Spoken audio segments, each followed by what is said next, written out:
Oddávam slovo finančnej riaditeľke Michaele Kostovej. Dobrý deň.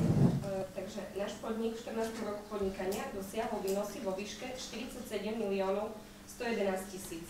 Z tohto sme mali podnikové náklady 37 miliónov 290 tisíc. Náš čistý zisk dosiahol 7 miliónov 797 tisíc. Tento zisk zahŕňa pasíva, a to cudzí kapitál, vo výške 4 milióny 472 tisíc, čo tam najviac tam sú dlhodobé úvery 2 milióny 800 tisíc, ktoré sme postupne splácali. Potom je tam aj vlastný kapitál vo výške 15 miliónov 831 tisíc. Rentabilita v 14. roku bola 49,3%. Naše vlastné náklady na vyrobený kus v 14. roku dosiahli 99,91%, z toho najviac išlo na materiálové náklady 44,79%. Ostatné náklady boli pre výrobných pracovníkov 8,97%. Teraz by som vám chcela predviesť návrh na rozdelenie zisku.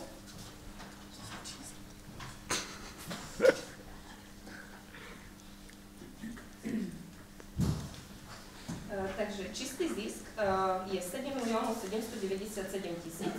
Z toho 20% chceme dať do rezervného fondu 1 559 400, 35% dividendy 2 728 950, 15% tantiemy 1 169 500, 5% do sociálneho fondu 3 898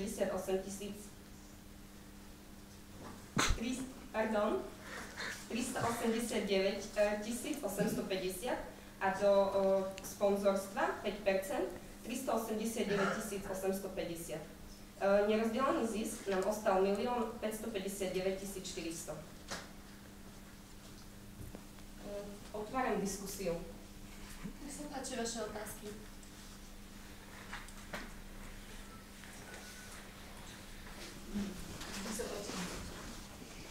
Dobrý deň, Ziaková.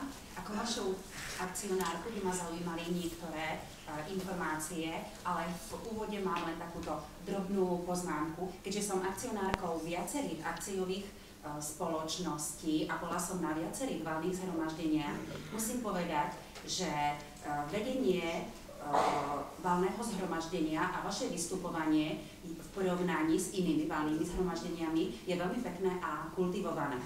Toľko na úvod. A teraz k mojim otázkam. Zaujímalo by ma, prosím vás, či máte prehľad o tom, aká výška dividendy pripadá na jednu akciu. Ďalšia moja otázka.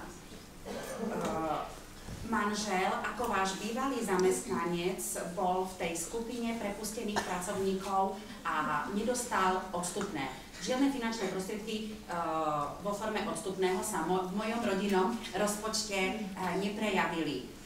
Dá sa s tým, prosím vás, ešte niečo urobiť? A posledná moja otázka. Vo vašich správach som počula informáciu, že plánujete rozšíriť sortiment pre mužov. Vedeli by ste mi povedať, o čo by sa v budúcnosti jednalo, o aký sortiment?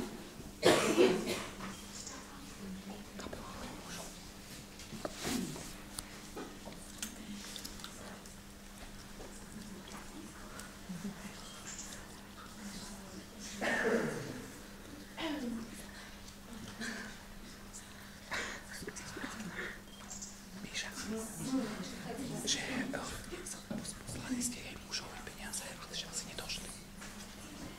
Ste poslali peniaze mužovi, ale nedošli. Chyba pošty. Môžem ja? Takže odpovedala by som vám na tú otázku, čo sa týka toho sortimentu. Chceli by sme to rozšíriť hlavne o pánske opasky a kabelky. Mirka, ceňujem opasok.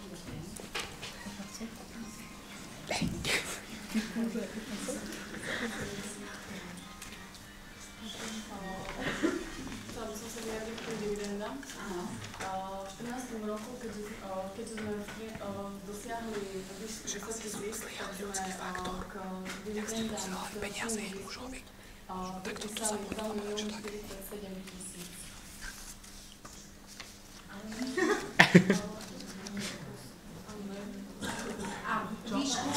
k výške dividendy sa mi vyjadrite písomne v nasledujúcich dňoch. Ďakujem.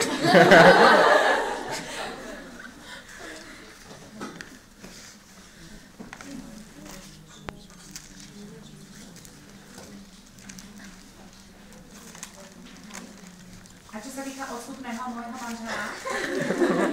Chcela by som sa k tomu vyjadriť. Nech sa páči. Takže my našich zamestnancov, teda bývalých zamestnancov, vždycky odškodňujeme, takže dávame si na tom záležať a keď mu ešte to odstupné neprišlo, tak v najbližšej dobe určite príde, pretože mohla sa stať nejaká chyba. Takže môžem očakávať. Faktor môže kedykoľvek byť. Takže môžem očakávať peniaze v najbližších dňoch. Veľmi pekne ďakujem.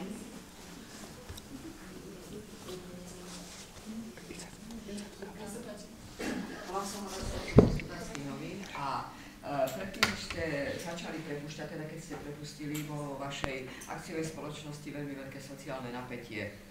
Zamestnanci sa búrili, chceli štrajkovať. Ako sa vám podarilo to zvládnuť? Lebo teraz vyzerá, že zamestnanci sú spokojní, že sa postaví áno. Áno, pretože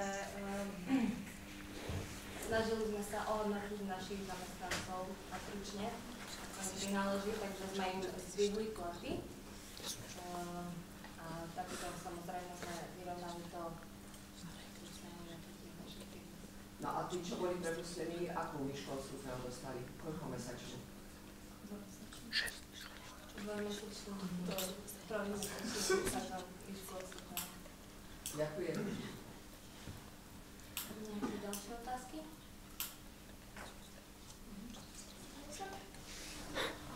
Volám sa Julia Hačeviková a som vaša akcionárka. Chcela by som sa opýtať, vraveli ste, že ste získali ochrannú známku na 10 rokov. Čo si myslíte, ako to ovplyvní vašu firmu po skončení tých 10 rokov, keď už tú ochrannú známku nebudete mať?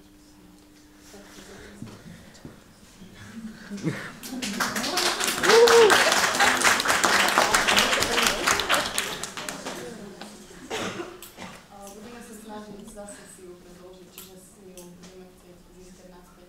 A ako by ste to chceli vlastne urobiť? Čím?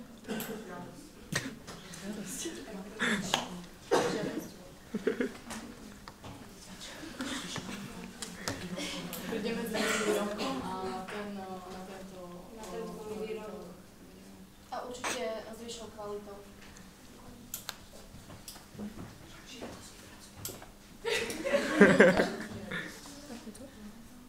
Sú nejaké otázky?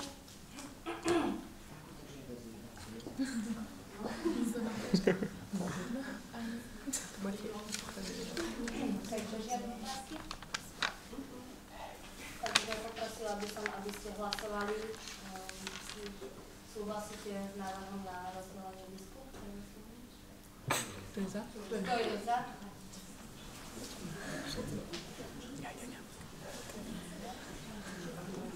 Kto je proti? Kto sa zdržal hlasovania?